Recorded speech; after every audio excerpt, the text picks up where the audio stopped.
I'm Sandeep. I'm an international student at CMU.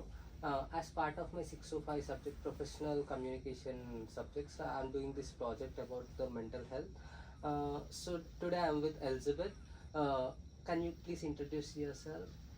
I'm Elizabeth Husbands, the dedicated counselor for the Center for Student Inclusion and Diversity.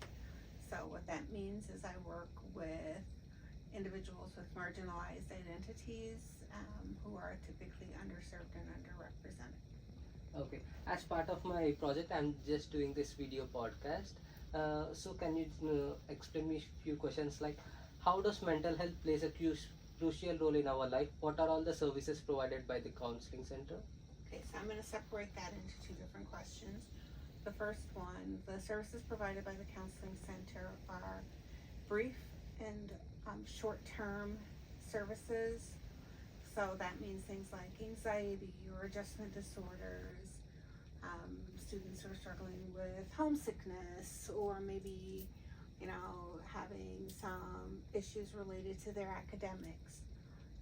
Those are the kinds of things that we work with, and the main reason for that is because there are 11 of us who provide counseling services, and we have almost 30,000 students on campus.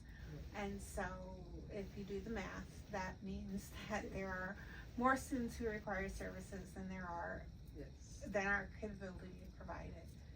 If a student has a more intensive need or a need for more ongoing consistent services, then we work to get them connected to resources within the community who can provide that service.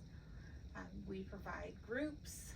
We do a lot of information or psychoeducational kinds of things, and those groups, you can find the information on our website. But we do groups like anxiety groups. We have a grief and loss group. We do a yoga and meditation group. Some working wellness, which is strategies for success in school. We have a couple of different just opportunities to relax and connect. We do an open door park. We bring the therapy dogs to campus. We do, Let's Connect, or some of those other kinds of things that provide opportunities for students to find connection with people who are dealing with the same kinds of issues, as well as finding learning techniques to help them process through and move through those things. I think today is the time for therapy dogs. Today afternoon we have the therapy It is. dogs They event. will be at the library this afternoon. Yeah, sounds good. Does mental health plays crucial role in part of international student? Like they feel like a homesickness and also cultural shock. Do you see any such cases daily? I would not say I see that daily. Unfortunately, the number of international students who make use of the services are not, they're not many. Oh. And I'm not sure what the reason for that is. However, I do know that things like homesickness and adjustment to a new culture, being in a place where you don't have access to things that make you feel comfortable or remind you of home, can impact the student's ability to function and impact their academics. And which is one of the reasons that my role exists, is to help students who are struggling with those kinds of things, who are adjusting with homesickness from being from one culture or different kinds of experiences, to really be that person who has studied and been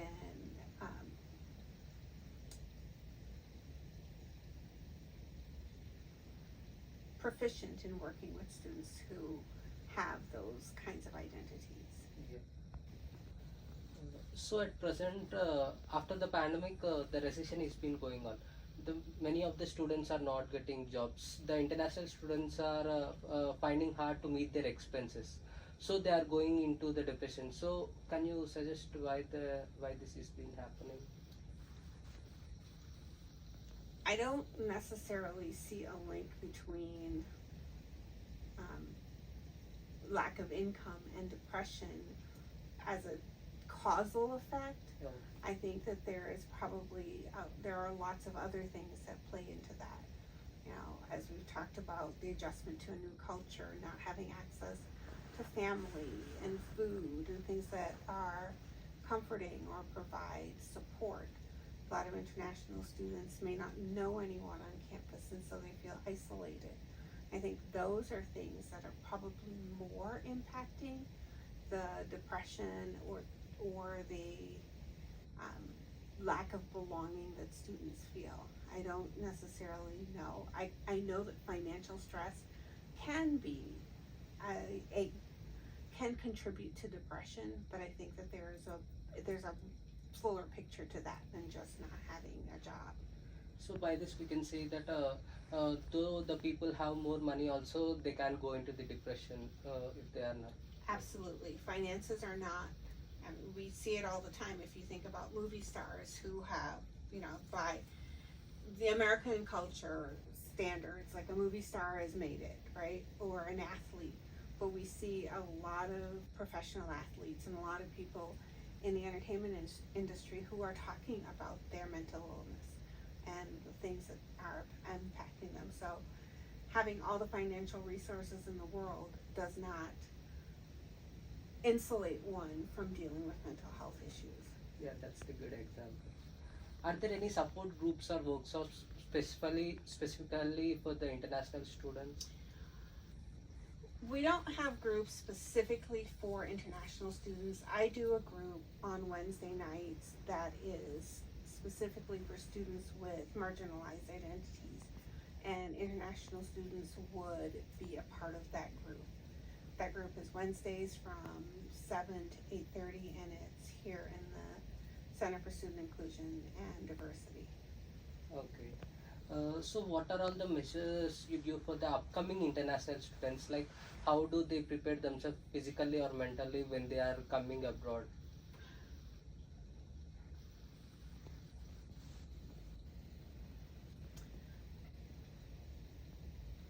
I think making sure that there are ways to connect with family and friends at home, if that's social media or, you know, using WhatsApp or whatever, ways that family and friends can connect. Once you're here, taking advantage of the orientations and the opportunities to connect with people here. And that doesn't only mean, excuse me, with other international students, but with students, because one of the things that all incoming students have in common is that this is a new experience. They're leaving home, they're leaving friends, they're trying to navigate the campus. I mean, there are a lot of things that students all have in common, not just specific to international students. This is a new community, right? And so people are trying to learn the community. So connecting with other students who are incoming students, as well as students who are here and established, who can kind of help you navigate, tell you where to go, those kinds of things. So finding support, reaching out and using the services that we have, I think is probably the one thing that I would say is the most important thing to help make sure students feel connected and are working on balancing academics, family, and mental health. Thank you, Elizabeth, for sharing your valuable information with us and also giving your valuable time for us. Thank you so much. You're very welcome. My pleasure. Thank you. Her name is Sugar. Yeah. She's blonder. Many studies says that She's while playing with the dogs will very get out of the young. depression. So can you say how does it help playing with the dogs? Oh, absolutely. I mean, it increases, you know, serotonin and dopamine and all those things in both the dog and the humans. Oh. And also some studies shows that if the humans are in depression, dogs will be identifying that we are in the depression. Is it real? Well, it probably is for a service dog. These are emotional support dogs. Yeah. So, How do you guys train these dogs? they're trained with general obedience, and then they have to be tested and registered in order to visit hospitals and schools and things like that. Okay. How much old it is? Pardon me? How much old it is? She is 8 years old. 8 years old? Mhm. Oh, that's good. Thank you so much. You're welcome.